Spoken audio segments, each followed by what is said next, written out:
Namo Namo sir प्रणाम। नमो नमो प्रणाम गुरुजी। गुरुजी। प्रणाम प्रणाम गुरुजी। गुरुजी। नमो रिहंताणं, नमो सिद्धाणं, नमो आयर्याणं, नमो वज्रायाणं, नमो लोये सब्बसाहूणं। यसो पञ्चनमुक्कारो सब्बपापप्रणाशनो, मङ्गलानं च सव्येसिं पढमं हवै मङ्गलम्। अज्ञानतिमिरन्धानां ज्ञानाञ्जनशलाकया नेत्रम् उन्मीलितं येन तस्मै श्रीगुरवे नमः।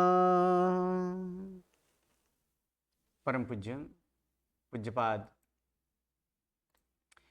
कलिकाल सर्वज्ञ हेमचंद्र सुरेश्वर जी महाराजा द्वारा विरचित सिद्ध हेम शब्दानुशासन नामक व्याकरण ग्रंथ और इसी व्याकरण ग्रंथ से उद्धरित पंडित वर्य शिवलाल जी द्वारा रचित हेम संस्कृत प्रवेशिका प्रथमा, मध्यमा और उत्तमा, ऐसे 3 विभागों से विभाजित हेम संस्कृत प्रवेशिका और इसी हेम संस्कृत प्रवेशिका प्रथमा और प्रथमा के द्वितीय प्रकरण में यहां पर कर्ता, कर्म, करण, संप्रदान, अपादान, संबंधक, अधिकरण, इन 7 विभक्ति के उपरांत संबोधन, इसका अभ्यास अकारांत पुल्लिंग नाम और अकारांत नपुंसकलिंग नाम के इसका अभ्यास किए, वाक्यानुवाद आदि किए। अब आज यहां पर देखेंगे कि 7 विभक्ति का प्रयोग वाला ऐसे वाक्य या तो फिर ऐसे कोई श्लोक जिसमें 7 विभक्ति हों, 7 विभक्ति वाला ऐसे वाक्य एक एक करके हम लोग देखते जाएंगे। तो पुनः एक बार याद कर लेते हैं। प्रथमा विभक्ति किसे होती है? कर्ता को। द्वितीय विभक्ति कर्म को। तृतीय विभक्ति करण को। चतुर्थी विभक्ति संप्रदान को। पंचमी विभक्ति अपादान को। षष्ठी विभक्ति संबंधक को। सप्तमी विभक्ति अधिकरण को। और संबोधनार्थे कौन सी विभक्ति? संबोधन अर्थ है प्रथमा विभक्ति। कौन सा? संबोधन अर्थ में क्या लगता है? प्रथमा विभक्ति के ही प्रत्यय लगता है। तो संबोधन एक, ये 7 विभक्ति के उपरांत ऐसे संबोधन भी दिए। कर्ता यानी कर्ता किसे कहते हैं? क्रिया करने वाला जो हो, क्रिया करने वाला जो हो उसे क्या कहा जाता है? कर्ता। कर्म किसे कहा जाता है? कर्म जिसे करता हो, यानी कर्ता जिसको करता हो उसे क्या करते हैं? उसे क्या कहते हैं? कर्म कहते हैं। तीसरा करण। करण का मतलब क्रिया जिस साधन से की जाती है। हाँ, क्रिया जिस साधन से की जाए अथवा तो क्रिया करने के लिए अति उपयोगी साधन, ऐसे उसे क्या बोला जाता है? असाधारण कारण। क्रिया करने के लिए जो असाधारण कारण हो उसे क्या कहा जाता है? करण। संप्रदान के लिए अर्थात जिसके लिए क्रिया की जाती हो उसे क्या कहा जाता है? संप्रदान। अपादान क्रिया जिससे मूल वस्तु से अलग होना, मूल वस्तु से अलग होना वो क्या है? अपादान। उसके बाद संबंधक, एक शब्द, एक नाम का दूसरे नाम के साथ जिसका संबंध हो उसे क्या कहा जाता है? संबंधक। अधिकरण वस्तु या तो पदार्थ, वस्तु या पदार्थ या तो व्यक्ति का रहने का जो स्थान यानी जो आधार होता है उसे ही क्या कहा जाता है? अधिकरण कहा जाता है। अतः अब ऐसे 7 विभक्ति हो ऐसे एक वाक्य देखेंगे। सर्वप्रथम यहाँ पर हम एक वाक्य जिसमें क्रियापद और कर्ता हो, तब प्रथम वाक्य यहां पर लिखा गया कि बालः पठति, बालः पठति। तो इसमें बालः पठति, तो इसमें क्रिया क्या है? पठति, क्रिया पढ़ना, ये क्रिया है। कः पठति? बालः पठति इति वाक्ये बालः किमस्ति? बालः कर्ता अस्ति, या अर्थात बालः पठति, इस वाक्य में बालः क्या है? करता है। क्यों बालः करता है?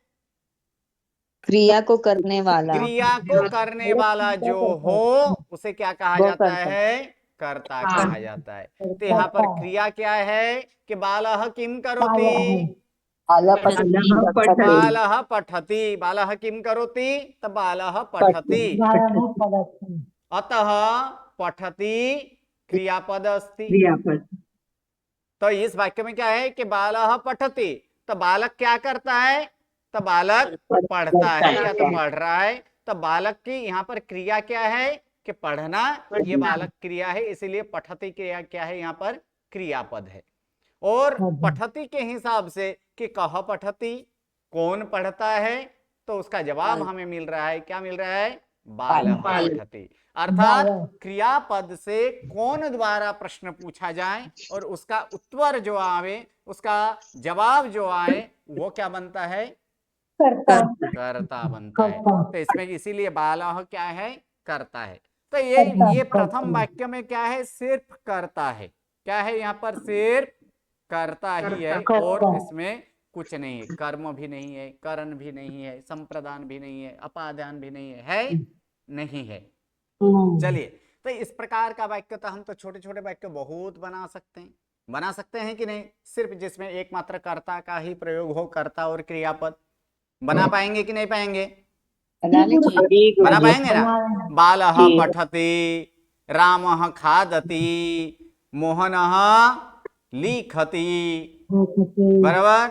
अहम पश्यामि, त्वां पश्यसि, तम गच्छसि, सह अर्चति। तो इस प्रकार के जिसमें इसमें क्या है? एकमात्र कर्ता और क्या है? क्रियापद है, और कुछ नहीं है। तो कर्ता और क्रियापद वाला वाक्य ये हो। थोड़ा सा आगे बढ़ते हैं। अब कर्ता के साथ किसको जोड़ना है? कर्म को भी जोड़ना है। तो बालः पठति, अब दूसरा इसमें यहां तक पूछे थे कि कह पठति, तो बालः पठति। बालः किम पठति? पुस्तकम। हाँ, तो फिर अब यहाँ पर क्या पूछना है कि बालः पठति, लेकिन बालः किम पठति, अर्थात बालक क्या पढ़ता है?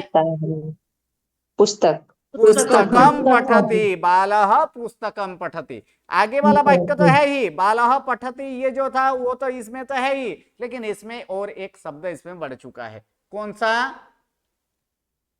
क्या इसमें एक शब्द, क्या कौन सा शब्द का एक्स्ट्रा, मतलब कौन सा शब्द इसमें वृद्धि आया है? किस शब्द का? पुस्तकम। तो ये फिर यहाँ पर पुस्तकम क्या है?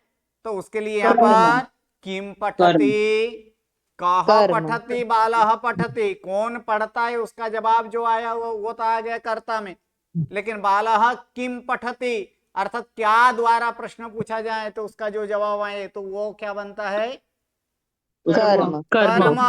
इसीलिए ये पुस्तकम क्या होगा? कर्म।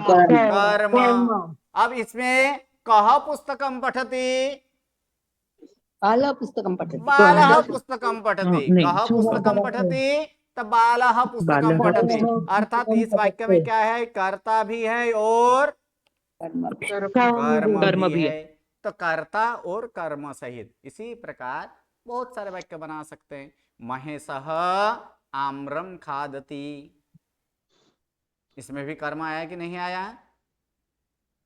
आया ना? महेशः आम्रम खादति, अर्थात पहले था महेशः खादति, महेश खाता है, लेकिन थोड़ा एक स्टेप आगे गए, महेशः आम्रम खादति, अर्थात महेश आम खाता है।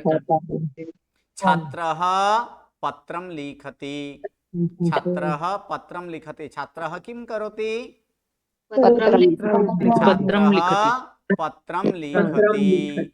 तो इस प्रकार यहाँ पर ये कर्ता और कर्म ये दोनों, और ऐसे ही वाक्य बनेगा कि नहीं, बहुत सारा बनेगा ना, ठीक है, सही है। चलिए उसके बाद अब इसमें कर्ता कर्म के साथ साथ अब इसमें और एक वस्तु ऐड करेंगे, क्या, अब कर्ता कर्म के बाद क्या आता है, करण, सही है।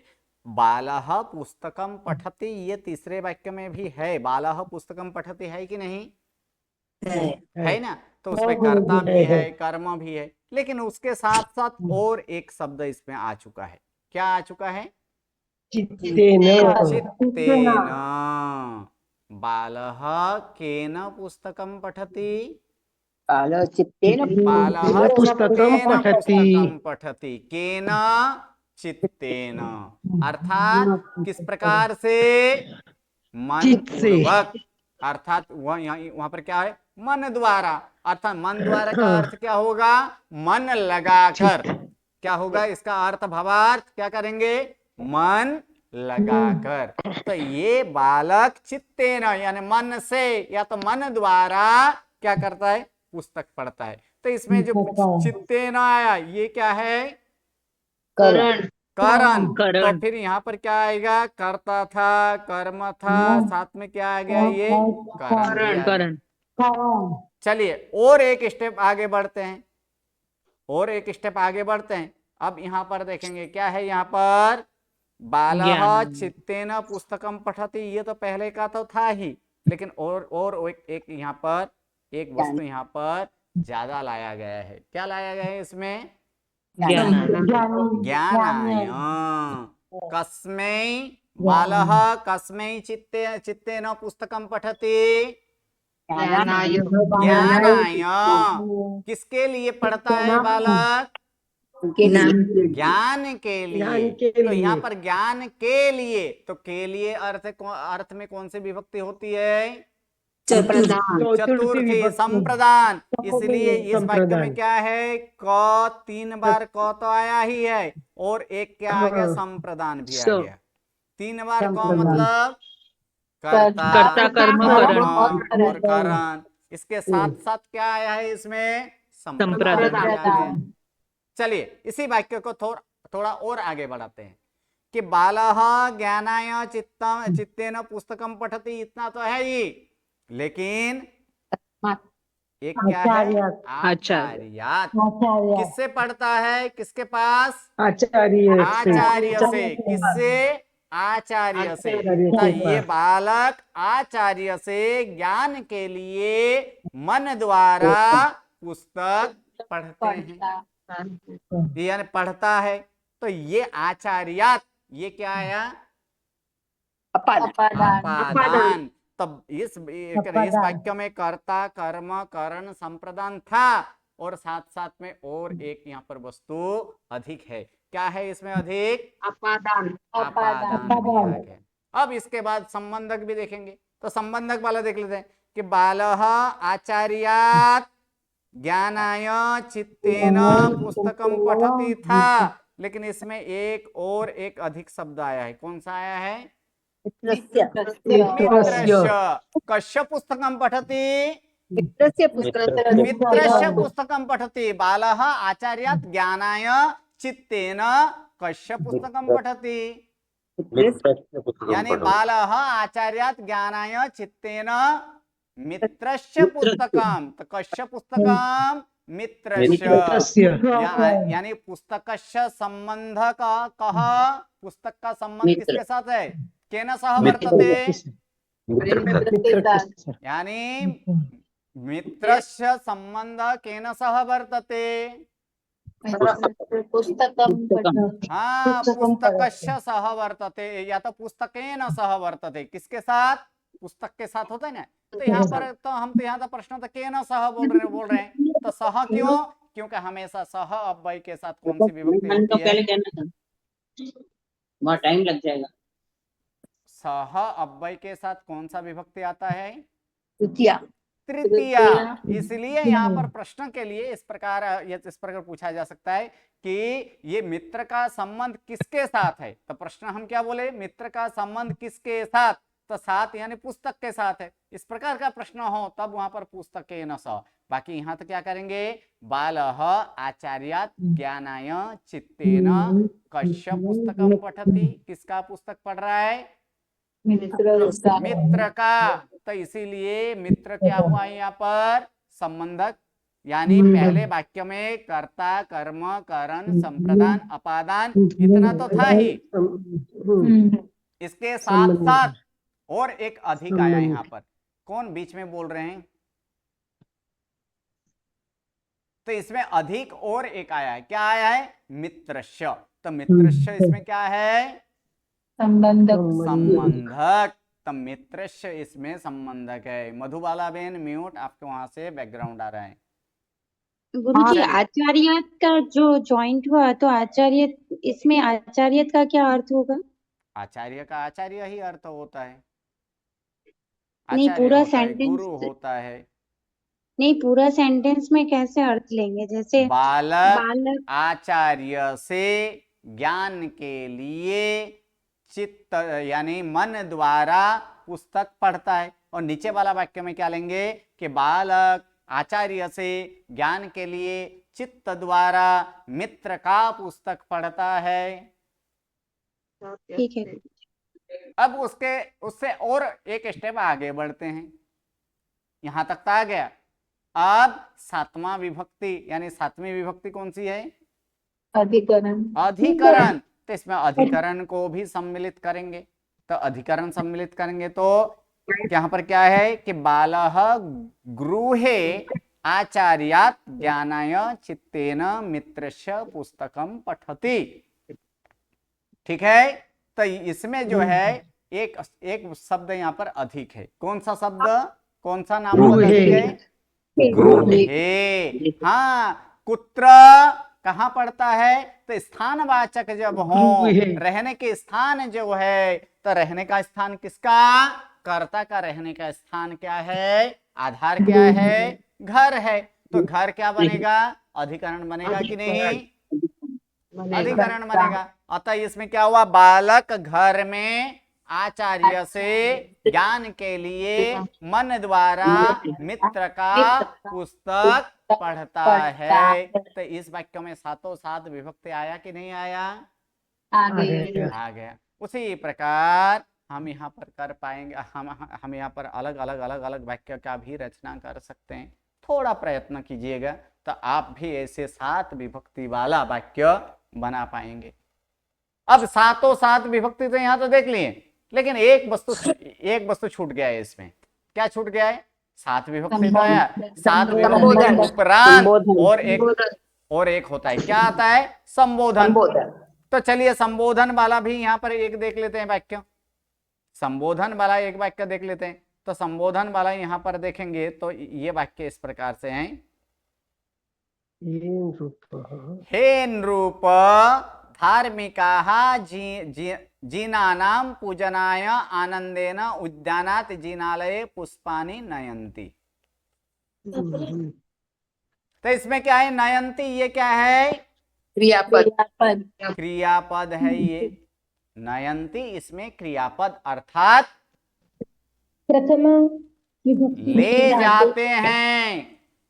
नी धातु अर्थात, नी धातु का अर्थ क्या होता है, ले जाना।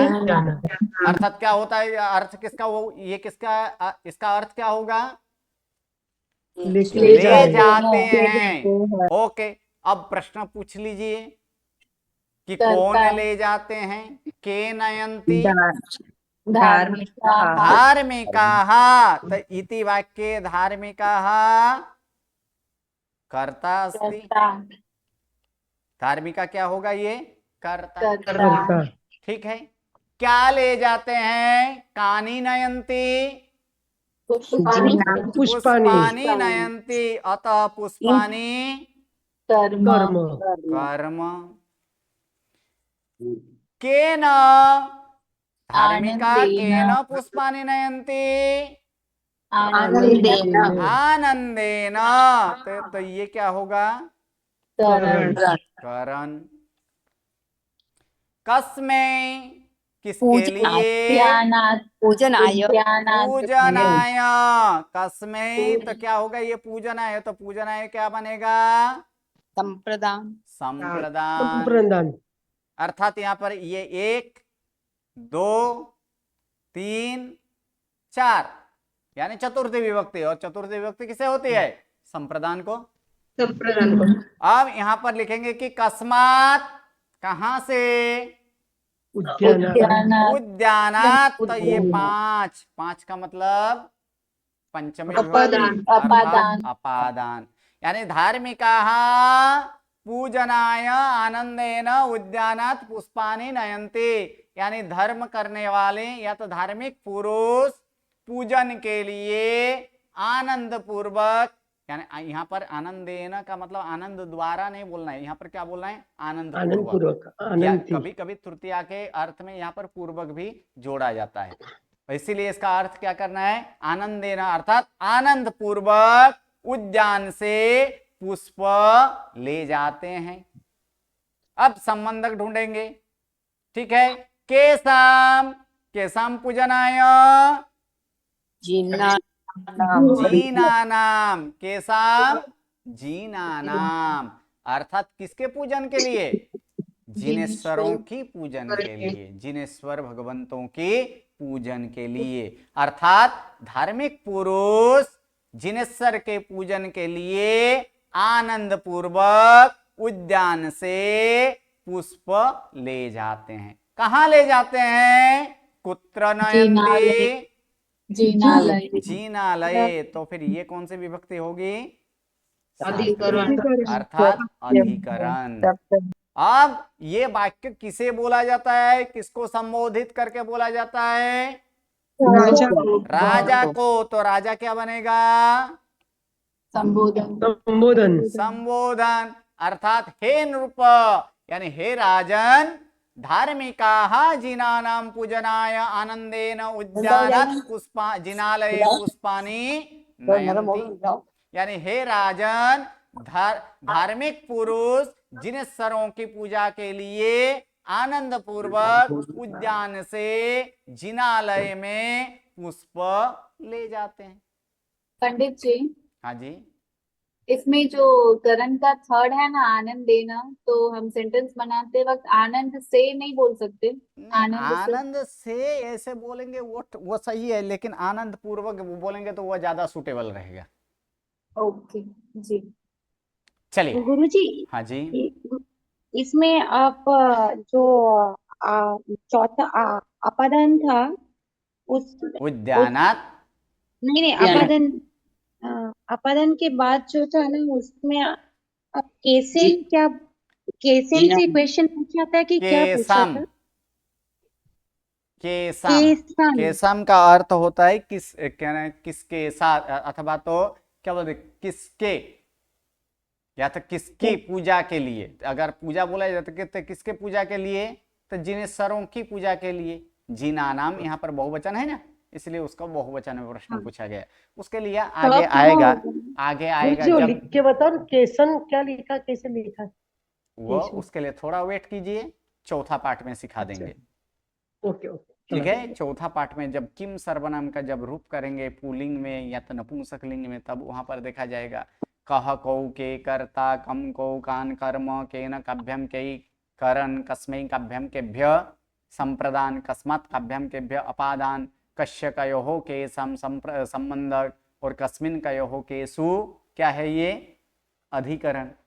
ये सातों सात विभक्ति वो प्रश्नार्थ के लिए होता है। कहां पर? पुल्लिंग के लिए। नपुंसक के लिए सिर्फ 2 विभक्ति चेंज है, बाकी के 5 विभक्ति तो पुल्लिंग की तरह ही है। अर्थात क्या होगा उसमें?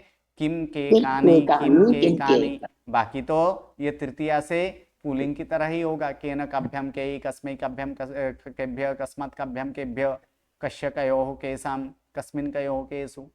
जब स्त्रीलिंग का हो तो स्त्रीलिंग के लिए वहां पर स्त्रीलिंग के लिए होगा का के कहा, काम के कहा, कया काभ्यम काभी, कश्य काभ्यम काभ्य, कश्याः काभ्यम काभ्य, कश्याः कयोः कासाम, कश्यम कयोहो कासु, तो उसके लिए बताओ स्त्रीलिंग वाला हो तब स्त्रीलिंग के लिए वहां पर प्रश्न पूछा जाएगा। यहाँ पर केसाम क्यों, क्योंकि यहाँ पर जवाब क्या है, जीना नाम बहुवचन में है। तो षष्ठी बहुवचन का किम सर्वनाम का रूप क्या होता है, केसाम। एक वचन अगर होता तो कश्य बोलते, द्विवचन होता तो कयोहो बोला जाता, लेकिन यहाँ पर बहुवचन है इसलिए प्रश्न भी किससे पूछा जाना चाहिए, बहुवचन से पूछा जाना चाहिए, इसलिए वो केसाम हुआ है। वो भी सीखने मिलेगा लेकिन अभी नहीं, चौथा पार्ट में। अब ये तो दूसरा पार्ट चल रहा है, इसके बाद तीसरा पार्ट आएगा, उसके बाद चौथा पार्ट जब आएगा, जब सर्वनाम का पार्ट फिर से हम सीखेंगे तब वहां पर सिखाया जाएगा। ठीक है, लगभग लगभग अगर बाला शब्द किए होंगे तो बाला शब्द के अनुसार ही है, थोड़ा एक दो थोड़ा यहाँ पर चेंज है तो वो वहां पर ये थोड़ा जो चेंज, या तो बाला को छोड़ दीजिए, हम तद सर्वनाम का पुल्लिंग रूप किए हैं ना, तद सर्वनाम का पुल्लिंग रूप किए हैं ना, तो उसके एक तो उसके समान भी है, क्या है, सह तौते, तो सह के जगह यहाँ पर हम क्या कहेंगे, क्या करेंगे, कह कौ के, तम तौतान, तो यहाँ पर क्या आएगा, कम कौ कान, तेन ताभ्याम ते ही, तो यहाँ पर क्या आएगा, केन काभ्याम के ही, फिर तस्मै ताभ्याम तेभ्य, तो यहाँ पर क्या होगा, तो के जगह क करना है और कुछ नहीं, तो क्या हो जाएगा, कस्मै ताभ्याम तेभ्य, तो उसके बाद है तस्मात् ताभ्याम तेभ्य, तो इसमें तो के जगह क करेंगे तो क्या होगा, तस्मात् ताभ्याम केभ्य, फिर आगे क्या है कि तस्य तयोहो तेषाम, तो यहाँ भी तो के जगह क्या कर देंगे, क कर देंगे, तो क्या होगा, कस्य तयोहो केषाम, फिर तस्मिन् तयोहो तेषु, उसके जगह फिर यहाँ पर तो के जगह क कर देंगे, तो फिर क्या होगा, तस्मिन् तयोहो केषु, यानी समान है, सिर्फ यहाँ पर एक जो सह है वो क्यों है, उसके जगह यहाँ पर कह करना है और कुछ नहीं करना है। बाकी नपुंसकलिंग में भी इसी तरह, स्त्रीलिंग का जब आएंगे, सा तेता तम तेता तया तभ्यम तभ्य तस्य तभ्यम तभ्य तस्याः तभ्यम तभ्य तस्याः तयोः तासाम तस्याम तयोः तासु, तो वहां भी सिर्फ तो के जगह क्या करना है, क करना है और कुछ नहीं है यहाँ पर। चलिए आगे बढ़ते हैं। तो इसके साथ साथ अब जो है कि ये तो देख लिए, लेकिन विशेषण सहित वाला भी वाक्य एक देख लेते हैं, सातों सात विभक्ति, ये सात विभक्ति संबोधन के साथ देख लिए, लेकिन विशेषण सहित वाला भी एक वाक्य देख लेते हैं। तो चलिए विशेषण सहित यहाँ पर देखेंगे, तो विशेषण सहित वाक्य क्या है, हे पूज्य जनक, किंकरा कुशला किंकरा उदारस्यनुपश्य भग्नाय रथाय प्रभुते सकटे तस्मात् बनात् प्राचीने प्रासादे शोभनानि काष्ठानि आनयन्ति। तो देख लीजिए यहाँ भी क्या है, सभी का एक एक का विशेषण है कि नहीं है गुरुजी, है ना, एक एक का देख लीजिए। सबसे पहले यहाँ पर आनयंती अर्थात लाते हैं, क्या होता है, नयंती अर्थात ले जाते हैं, आनयंती अर्थात क्या होता है, लाते हैं। तो ये क्या होगा, यहाँ पर आ प्लस नी धातु अर्थात लाना, आनयंती के आनयंती, क्योंकि आनयंती यहाँ पर क्या है, बहुवचन है ना, आनयंती, तो इसमें नी धातु का बहुवचन करेंगे तो क्या होगा, नयंती होगा ना, तो उसमें आ पूर्वक है अर्थात आनयंती यानी बहुवचन है, तो प्रश्न भी किससे होगा, बहुवचन से होगा। तो बहुवचन के लिए अभी तक के लिए सिर्फ इतना सोचे, सह तौते, अब तो के जगह क करना है, तो फिर क्या होगा, के होगा। तो फिर प्रश्न क्या पूछेंगे कि के आनयंती, तो उसका जवाब क्या आएगा, किंकराः आनयन्ति, क्या आएगा यहाँ पर, किंकराः आनयन्ति। फिर वहां पर प्रश्न पूछिए, वो एक पूछ लीजिए, कीदृशाः या तो फिर कथम भूताः, यानी क्योंकि ये किंकर विशेष्य है, उसका विशेषण क्या है, कुशलाः, यानी कीदृशाः यानी किस प्रकार के नौकर हैं, कुशलाः किंकराः यानी कुशल नौकर है।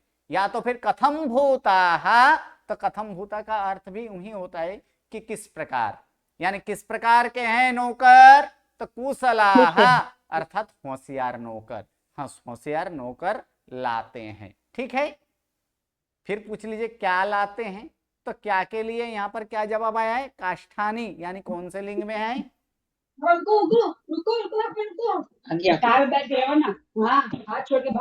नपुंसकलिंग में। चंद्रिका बेन म्यूट, नपुंसकलिंग है, सही है, काष्ठानी नपुंसकलिंग। तो इसका अब नपुंसकलिंग में तद सर्वनाम का क्या आता है बहुवचन में, कर्म बहुवचन में तद सर्वनाम का क्या आता है, तानी। और तो को चेंज करके क्या लगाने के लिए बोला गया, हाँ कानी। तो प्रश्न क्या होगा, कानी आनयंती। क्या प्रश्न पूछेंगे यहाँ पर, कानी आनयंती, यानी कुशलाः किंकराः कानी आनयंती, यानी ऐसे होशियार नौकर क्या लाते हैं, काष्ठानी आनयंती। क्या लाते हैं, काष्ठानी। काष्ठानी। अब यहाँ पर फिर से प्रश्न पूछेंगे विशेषण के लिए कि कथम भूतानी, कथम भूत शब्द करना ही है। अब ये नपुंसकलिंग है, तो नपुंसकलिंग में यह क्या है, बहुवचन है, यानी नी लगा, तो यहाँ भी कथम भूत के साथ नी लगाएंगे तो प्रश्न क्या होगा कि कथम भूतानी काष्ठानी, किस प्रकार के काष्ठ लाते हैं, शोभनानी। किस प्रकार है यहाँ पर, शोभनानी। शोभना शब्द का अर्थ होता है सुंदर। किस प्रकार का काष्ठ लाते हैं, सुंदर काष्ठ लाते हैं। ठीक है, अब यहाँ पर तृतीया देखेंगे, तो तृतीया क्या है, सकटैः बालैः। क्या आएगा, सकटैः, यानी किससे। तो कई, तो यहाँ पर तद सर्वनाम का तृतीया बहुवचन क्या होता है, पुल्लिंग में। पुल्लिंग में क्या होता है, सह तौ ते तम तौ तान तेन ताभ्याम तेहि तेभ्य नहीं, क्या आता है, तेहि। तो यहाँ पर तो के जगह क से प्रश्न पूछिए, क्या होगा, कई। सही है, यानी किसके द्वारा, तो उसका जवाब आया क्या, सकटे। सकट का मतलब होता है कि बैलगाड़ी। सकट का मतलब क्या होता है, बैलगाड़ी। तो किससे लाते हैं, तो बैलगाड़ियों से लाते हैं, क्योंकि बैलगाड़ी एक नहीं है, कितने हैं, बहुत सारे हैं ना, बहुवचन वाला है ना, तो इसलिए क्या है कि बैलगाड़ियों से या तो बैलगाड़ियों के द्वारा लाते हैं। लेकिन द्वारा का जब प्रयोग करेंगे तब वो वाक्य कर्मणि जैसा लगता है, इसलिए यहाँ पर से ही बोलना है। क्या किससे लाते हैं, बैलगाड़ी से लाते हैं। तो आगे यहाँ पर बैलगाड़ी कितने हैं, तो यहाँ पर कथम भूते सकटे, कितने बैलगाड़ियों से, तो प्रभूते। प्रभूत शब्द का अर्थ होता है अनेक, तो फिर यहाँ पर क्या करेंगे, अप्रभूते सकटे, यानी अनेक बैलगाड़ियों से लाते हैं। ये दोनों क्या है, तृतीया विभक्ति। अब चतुर्थी किसके लिए, तो इसे किसके लिए अर्थात चतुर्थी तद सर्वनाम का तस्मै। एक वचन में क्या आता है, तस्मै। तो उसी का तो के जगह क से पूछिए प्रश्न, तस्मै। कस्मै, रथाय। किसके लिए, तो रथ के लिए। कथम भूताय, किस प्रकार के रथ के लिए, ये अनेक ऐसे बैलगाड़ियों से सुंदर लकड़ी लाते हैं। किस प्रकार के रथ के लिए, तो भग्नाय। भग्नाय का मतलब टूटा हुआ। किस प्रकार का रथ है, टूटा हुआ रथ के लिए। अर्थात राजा का रथ क्या है, ऐसे पिता का रथ जो है या तो किसका है, राजा का रथ है, तो राजा का रथ टूट चुका था और उसी रथ को फिर से बनाने के लिए क्या कर रहे हैं, ऐसे नौकर जो है वो लकड़ी लाते हैं। तो उसी का वर्णन यहाँ पर है कि भग्नाय रथाय, किसके लिए है, टूटे हुए रथ के लिए, यानी टूटा हुआ रथ के लिए। अब ये जो है, अब पंचमी देखेंगे कि कहां से लाते हैं, तस्मात्। तस्मात्। तो तस्मात् की जगह तो के जगह क पूछिए तो क्या होगा, कस्मात्, यानी कहां से। तो उसका जवाब क्या आया, तस्मात्, अर्थात बनात। अर्थात क्या होगा यहाँ पर, मिचा तस्मात् नहीं, कहां से, तो बनात, यानी बन से। ये बन से, यानी कथम भूतात, तो तस्मात्, कौन से वन से, तो यानी उस वन से। तो ये वन का विशेषण है, यानी उस तस्मात्। वन से लाते हैं। अब षष्ठी यहाँ पर देखेंगे, यानी भग्न रथाय कस्य अस्ति, यानी यानी टूटा हुआ रथ किसका है, क्योंकि इसमें षष्ठी एक वचन में क्या आता है, तस्य, तो उस त के जगह हम चेंज किए क किए, तो क्या हुआ, कस्य कस्य, यानी कस्य रथाय, तो नृपस्य नृपस्य रथाय, तो नृपस्य। ये राजा का रथ। ये राजा का रथ कैसे है, राजा कैसे है कि कथम भूतस्य नृपस्य, किस प्रकार के राजा के लिए, उदारस्य उदारस्य नृपस्य, किस प्रकार का राजा है, तो उदारस्य नृपस्य, तो ये उदार उदार राजा। क्या है, इसका विशेषण है। विशेषण। अब एक बाकी है, क्या है, सप्तमी। सप्तमी अर्थात क्या है यहाँ पर, प्राचीने प्रासादे, कहाँ लाते हैं, प्रासादे, यानी महल में लाते हैं। ठीक है, महल में, किस प्रकार का महल है, यानी तस्मिन, कहाँ, यहाँ पर प्रश्न पूछा था क्या है, तस्मिन, तो तस्मिन के जगह क पूछेंगे तो क्या होगा, कस्मिन, अर्थात ये कस्मिन यहाँ पर किए, तो इसका जवाब क्या है, प्रासादे।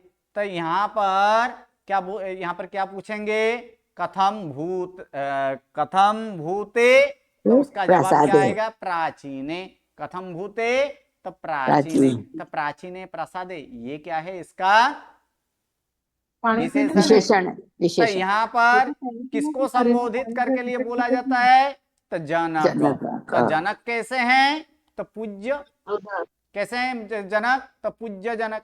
तो ये पूरा वाक्य का अर्थ क्या हुआ, हे पूज्य जनक, कुशल, ऐसे कुशल सेवक या तो होशियार सेवक या तो होशियार नौकर उदार राजा के टूटा हुआ रथ के लिए अनेक बैलगाड़ियों से उस वन से प्राचीन प्रासाद में, यानी प्राचीन महल में सुंदर काष्ठ लाते हैं। हाँ जी, क्या प्रश्न है, 825। गुरुजी, આપણે किस प्रकार का राजा, तो उसको कैसे पूछेंगे, कथम भूतस्य नृपस्य, कथम कथम कथम भूतस्य, कथम भूत शब्द कर देना है इसका, कथम भूत अर्थात किस प्रकार, कथम भूतस्य नृपस्य, भूतस्य नृप, नृपस्य, हाँ, कथम भूत शब्द तो आ ही जाएगा, उसके बाद इसके हाँ। साथ जो विभक्ति हो उस विभक्ति का यहाँ पर प्रत्यय लगाना है। तो भू धातु है, उसको ही भूत टक भूत, लगाया, फिर हाँ, उसको ही भूत बनाया विभक्ति गया, करेंगे। हाँ, ये जब भूत बनाया जाए तब वो एक प्रकार के ये शब्द बन जाते कथम भूत।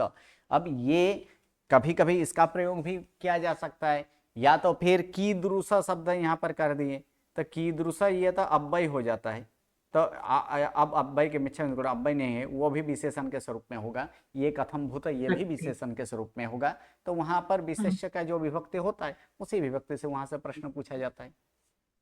हाँ, तो कथम भूतस्य नृप, नृपस्य, नृपस्य, कथम भूतस्य फिर नृपस्य, आगे यहाँ पर है कि किंकराहा, प्रथमा बहुवचन है, तो कथम भूताहा किंकराहा, किस प्रकार के नौकर हैं, तो कुशलाहा किंकराहा। फिर आगे यहाँ पर है कि कथम भूताय भगनाय, क्या है, क्योंकि ये अकारांत है इसलिए बालाय की तरह होगा, तो कथम भूताय भगना रथाय, तो भगनाय रथाय।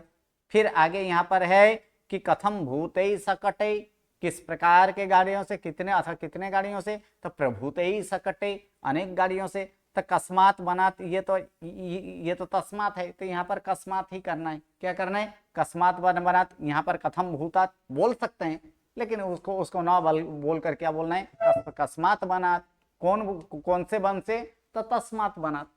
हर एक जगह कथम भूत शब्द ही लगे ये से कोई जरूरी नहीं है। उसके लिए आगे जब ये पूरा के पूरा कुर्दंत वाला पाठ हो जाएगा, उसके बाद कहाँ किससे क्या प्रश्न पूछना है वो भी सिखाया जाएगा। जी गुरुजी, धन्यवाद है गुरुजी। चलिए, ये तो हम वाक्य में देखें। अब श्लोक जो हैं, यहाँ पर सुंदर ऐसे 3 या 4 श्लोक हैं जिसमें प्रश्न पूछा जाता है। एक माता एक पुत्र को पूछते हैं, यानी माता और पुत्र के बीच किस प्रकार का संबंध, किस प्रकार का वार्तालाप होता है, वो कुछ ऐसे श्लोकों द्वारा हम यहाँ पर देखेंगे। और ये माता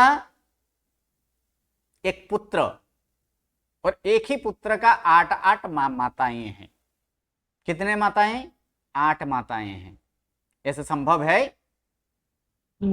पुत्र एक, माताएं कितने? 8 माताएं हैं। और वो कौन सा पुत्र है? संयम रूपी पुत्र। और संयम रूपी पुत्र के माता कितने हैं? 8 माता है ना। तो ये प्रवचन का अर्थ यहाँ पर क्या है? संयम। ये संयम के 8 माताएं। तो प्रथम अष्ट प्रवचन माता कुछ ये 2 श्लोक जो है, इन 2 श्लोक में कुछ कहते हैं और उसी का जवाब पुत्र, एक संयम रूपी पुत्र, ये 2 श्लोकों से उसका जवाब ये माता को भी दिया जाता है। तो प्रथम यहां पर देखेंगे तो इन दोनों में कि प्रथम में देख लेंगे अस्मद सर्वनाम का 7 विभक्ति। कौन सा? अस्मद सर्वनाम का 7 विभक्ति। कर्ता एक वचन है अस्मद सर्वनाम का, अहम। कर्म एक वचन है, कर्म एक वचन आवाम होता है, माम। करण एक वचन है, मया। उसके बाद संप्रदान एक वचन है, मह्यम। अपादान एक वचन है, मद। संबंधक एक वचन है, मम। अधिकरण एक वचन है, मई। तो पहले तो इसको हम चेक कर लेते हैं है कि नहीं। माता हम इसका संधि विच्छेद क्या करेंगे तो क्या होगा? माता अहम। क्या होगा? माता अहम। तो अहम आया कि नहीं? अस्मद सर्वनाम करता एक वचन है, आया है। माम, तो ये क्या है? कर्म एक वचन है, मया। करण एक वचन है, मह्यम। संप्रदान एक वचन है। इसमें मद आचार्यसु, इसकी संधि विच्छेद करेंगे तो क्या होगा? मद आचार्यसु। तो मद क्या है? अपादान है कि नहीं? मम संबंधक है, मई अधिकरण है। तो इन 2 श्लोकों में अस्मद सर्वनाम का 7 विभक्ति आया कि नहीं? आ गया ना। तो उन्हीं यहाँ पर है, माता हम न स्मरामि, माता हम न स्मरसि मां रक्षसे तम मया यदा मह्यम यच्छसि आनंदम मदाचारेषु राजसे प्रियो बालोऽसि मम त्वं मयि श्रद्धा स्थिराचर श्रमण चिन्तयामि तां यत् प्रवचन मातृका माता हम न स्मरसि मां रक्षसे तं मया यदा मह्यं यच्छसि आनंदम मदाचरेषु राजसे प्रिय बालोऽसि मम त्वं मयि श्रद्धा स्थिराचर श्रमण चिन्तयामि त्वां यत् प्रवचन मातृका। तो देख लीजिए यहाँ पर ये श्लोक कहाँ से लिए आपने? ये कहीं से भी हो, अभी जो है इसको रहने दीजिए। है मुझे बहुत ही अच्छा लगा इसलिए गुरुजी। चलिए आगे यहाँ पर है आपने पीछे पीछे रिपीट गाया गुरुजी। माता हम अहम है, तो अहम कौन सी विभक्ति? करता है ना। और कर्ता में किसमें? अस्मद सर्वनाम का है, यानी अहम प्रथम पुरुष है। तब प्रथम पुरुष के साथ इसका क्रियापद क्या होगा? अहम के साथ क्या लगता है क्रियापद में? अस धातु का। तो अस धातु में क्या आएगा? मी। अर्थात क्या होगा? अस्मि। क्या है? इसमें क्रियापद नहीं है। जब क्रियापद न हो तब 2 धातु का हम प्रयोग करते हैं। कौन सा? एक भू और दूसरा अस, यानी दूसरे गण का एक धातु है अस, जो कि हम लोग रूप सीख चुके हैं।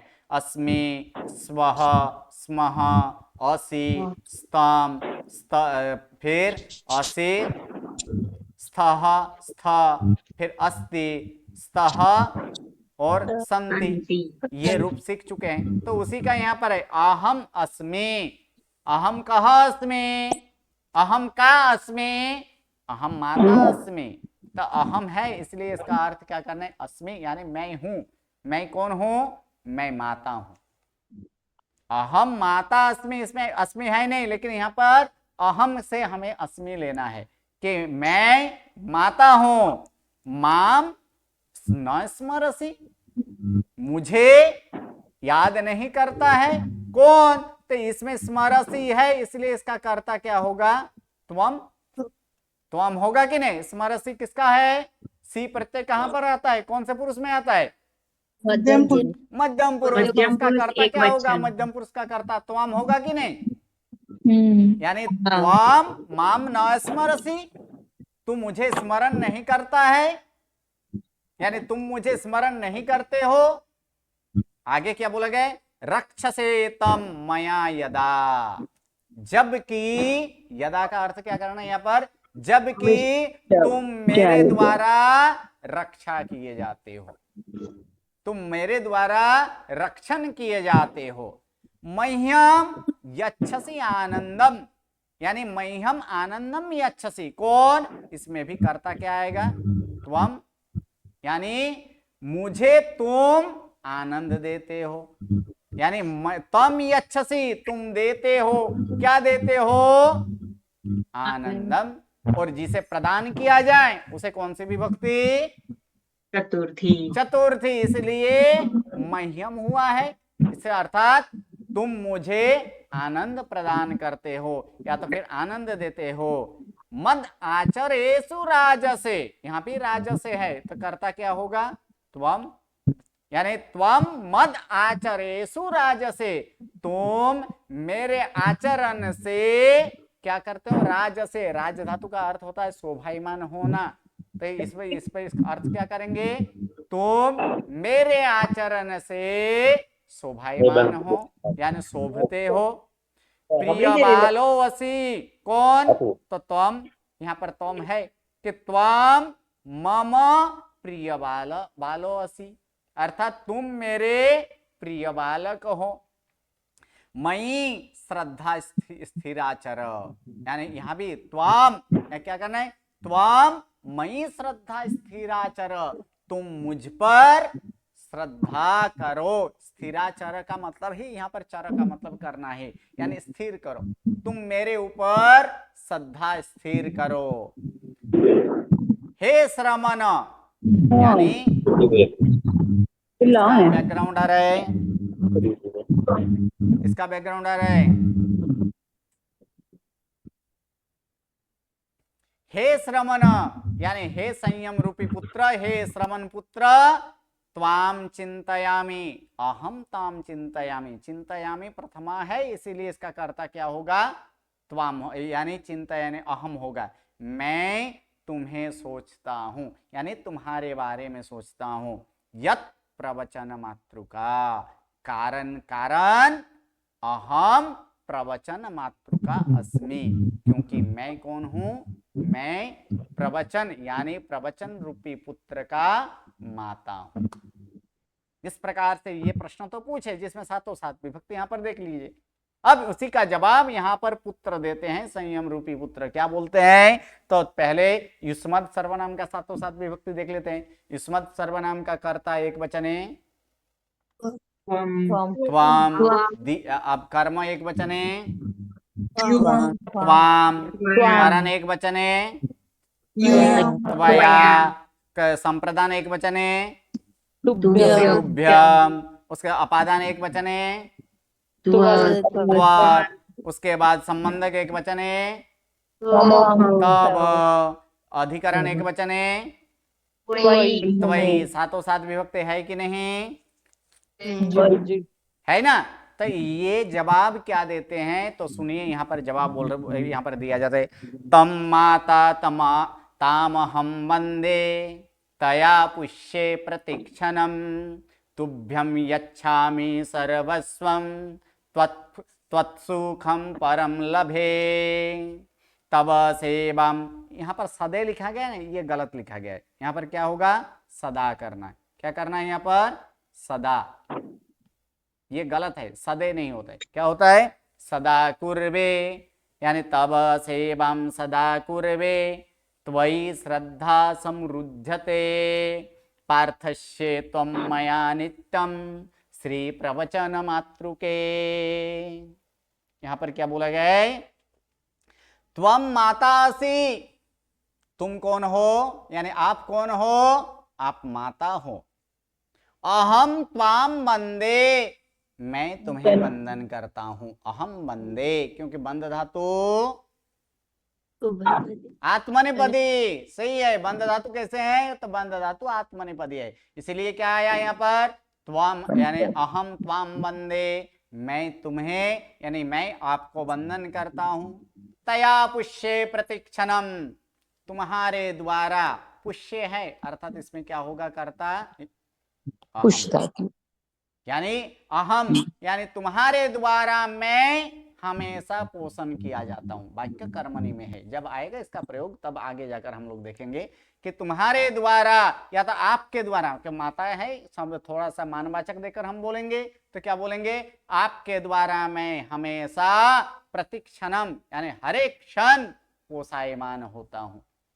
तुभ्याम यच्छामि सर्वस्वम, तुभ्य यानी तुभ्य अहम सर्वस्वम तुभ्यम यच्छामि, मैं सर्वस्व आपको देता हूं।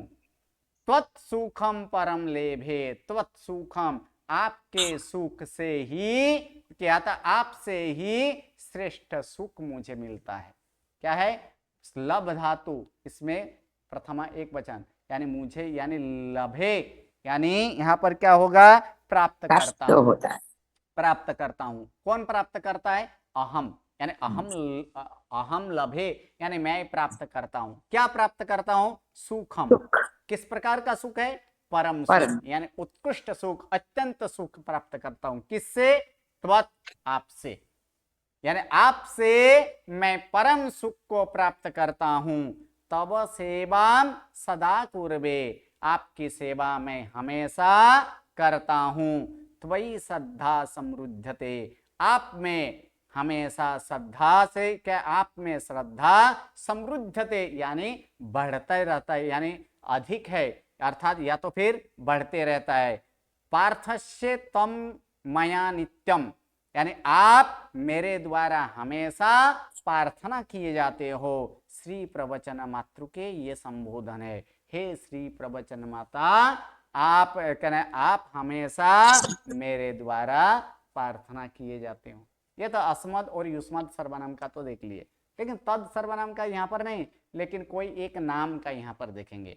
नाम का अर्थात नाम वो अन्य पुरुष में ही आता है, तो अन्य पुरुष में नाम के लिए ये जो है ये एक श्लोक है जिसमें सातों सात विभक्ति है वीर शब्द का।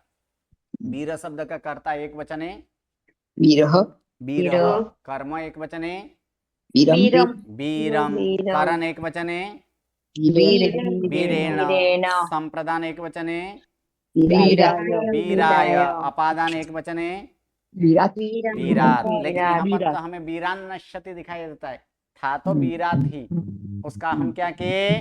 पद के अंत में धूट व्यंजन हो तो उसी वर्ग का उसका अंतिम व्यंजन तीसरा व्यंजन होता है। पद के अंत में धूट व्यंजन हो तो उसी वर्ग का उसका तीसरा व्यंजन होता है। तो ये तो का द हुआ, और उसके बाद और एक नियम लगा है कि पांचवा व्यंजन के पूर्व में अगर तीसरा व्यंजन हो तो उस तीसरा व्यंजन का भी क्या होता है? उसी वर्ग का उसका पांचवा व्यंजन होता है। इसीलिए तो का द और दो का न, जिस कारण यहाँ से वीरान नश्यति, लेकिन है क्या? वीरात, वीरात। तो ये पंचमी विभक्ति है। और षष्ठी एक वचन है वीरस्य, सप्तमी एक वचन है वीरे, संबोधन एक वचन है वीरा, वीरा नहीं वीर, ये तो संधि के साथ लिखा गया है वीरा। ये इसमें क्या है कि हे वीर, तो ये देखिए संबोधन के साथ सातों सात विभक्ति यहाँ पर है। वीर सत्सरणम समस्त जगताम वीरम विना कागति वीरेण ह्रियते शुभम मम सदा वीराय तस्मै नमः। वीरन्नश्यति दुःखदायि दुरितं वीरस्य दासोऽस्म्यहम् वीरे भक्तिरखण्डिता भवतु मे वीराश्रये तम मुदा। तो इसमें सातों सात विभक्ति है कि नहीं? है। तो इसमें क्या है कि ऐसे वीर को नमस्कार किया जाता है। तो वीर किस प्रकार का है पूरा का पूरा यहाँ पर दिखाया गया है। वीरः सत्शरणम समस्त जगताम, समस्त जगत के लिए सत्शरण यानी सम्यक शरण कौन है? वीर। वीरम बिना का गति, वीर के बिना कौन सी गति? वीरेण ह्रियते अशुभम मम सदा, यानी क्या है? ह्रियते अर्थात दूर किया जाता है, यानी हरण किया जाता है या तो दूर किया जाता है। किसके द्वारा दूर किया जाता है? वीर के द्वारा। क्या? अशुभम यानी अशुभ को, यानी अशुभ क्या? तो अशुभ कर्म को, यानी अशुभ कर्म को वीर द्वारा दूर किया जाता है। कब दूर किया जाता है? सदा यानी हमेशा। और ये अशुभ कर्म किसका है? मम यानी मेरा। अर्थात क्या होगा? वीर द्वारा हमेशा मेरा अशुभ कर्म को दूर किया जाता है। तस्मै वीराय नमः, उस वीर को मैं नमस्कार करता हूं, या तो उस वीर को नमस्कार हो। वीरात नश्यति दुखदायी दूरितम, दुखदायी दूरितम दुख प्रदान करने वाले पाप। दूरित शब्द का अर्थ क्या होता है? पाप होता है, यानी दुख प्रदान करने वाले पाप को वीर से नाश होता है। किससे नाश होता है? वीर से नाश होता है। और वीरस्य दास अस्मि अहम, ये क्या है? संधि विच्छेद है। अस्मि अहम अस्वसर का नियम लगा है यहाँ पर। अस्मि, अस्मि में क्या अस्वसर का नियम क्या है? पूर्व का ई वर्ण के बाद अ आया है, इसलिए ई वर्ण का क्या होता है? य। इसलिए ये क्या हो गया? अस्मि था, ई का य बन गया, अस्म्यहम हो गया। एक्चुअल है क्या? अस्मि अहम, अर्थात अहम वीरस्य दासः अस्मि, मैं वीर का दास हूं अर्थात सेवक हूं। वीरे भक्तिरखंडिता भवतु मे, वीरे भक्ति ही अखंडिता भवतु मे, अर्थात मैं यानी मेरा भक्ति या तो मेरी भक्ति वीर में अखंडित हो। भवतु का अर्थ क्या करना है यहाँ पर? हो, यानी वीर में मेरे भक्ति अखंडित हो। वीर, हे वीर, त्वम मुदा आश्रये, यानी हे वीर आनंद पूर्वक यानी खुशी से मैं आपके आश्रय में आया हूं या तो आश्रित हुआ हूं। ऐसे ही सातों सात विभक्ति वाला वाक्य एक जो है कि वीर शब्द का ही है और वो है सकलार्हत में। कहां पर? वीरो सर्वसुरा सुरेंद्र महितो वीरम मुदा संस्कृता। तो उसमें भी ध्यान पूर्वक देखिएगा, वहां भी वीर शब्द का सातों सात विभक्ति है। तो इसी प्रकार ऐसे अनेक ऐसे श्लोक आदि हैं, अनेक ऐसे ये हैं कि जिसमें सातों सात विभक्ति की रचना किए हैं। और ये रचना एक रचना करने वाला कर्ता के लिए आनंद की बात है, अथवा उसकी कला कौशल है कि इस प्रकार की श्लोक एक ही श्लोक में सातों सात विभक्ति आ जाए, ये उसकी विद्वत्ता है। अब ये पूछे थे कि ये तीनों तीन श्लोक कहाँ से लिए, तो ओंकार सूरी महाराज साहब के ऐसे ही एक क्या बोला जाता है उसको, हेमचंद एक है जिसके लिए अत्यंत सरल रूप से ये सारे दिया गया है कि प्रैक्टिस बुक में भी उसका मैं उपयोग किया हूँ कि प्रैक्टिस बुक बनाने के लिए उनमें से कुछ लिया गया है, कुछ बाहर से लिया गया है। तो ये सारे जो है आपको मिल जाएगा। क्या नाम है, रम्य रेणु महाराज साहब के द्वारा रचित जो ये चंद्र प्रकाश या चंद्रिय चंद्रयशा महाराज साहब के जो ये एक संस्कृत के जो पुस्तक है, उस पुस्तक में ये तीनों तीन श्लोक दिया गया है। चलिए आज यहाँ तक रखते हैं। कल जो है नेक्स्ट क्लास में हम क्या करेंगे, वाक्यानुवाद हमारा बाकी है, इसका षष्ठी सप्तम विभक्ति। और संबोधन, ये जो वाक्यानुवाद जो है इसमें च अव्यय के साथ वाला जो वाक्यानुवाद है वो बाकी है, वो हम करेंगे, उसके बाद आगे बढ़ेंगे। चलिए, किसी का गुरुजी, कोई प्रश्न है? हाँ जी, बोलिए। चंद्रेशन अरस्तव का वो प्रथमा है, प्रवेशिका या फिर और कोई पुस्तक है? नहीं, प्रवेशिका भी है, मध्यमा भी है। मध्यमा के एक भाग बाकी है, जो कि वो एक समास वाला भाग बाकी रखकर, बाकी मध्यमा के तो 3 भाग अभी भी है। मध्यमा के 3 चंद्रेशन भाग, अरस्तव। यानी हाँ, प्रथमा के लिए एक ही पुस्तक है, लेकिन मध्यमा के लिए जो है, मध्यमा के लिए 3 तो हो चुका है और एक समास के लिए आएगा, यानी 4 पुस्तक होगा टोटल। हाँ, और ये रम्य रेणु वाले में भी है, हाँ, रम्य रेणु साहिब जी का भी पुस्तक में। हाँ जी, जी। चलिए, नमो नमः, और आपने बोला प्रणाम।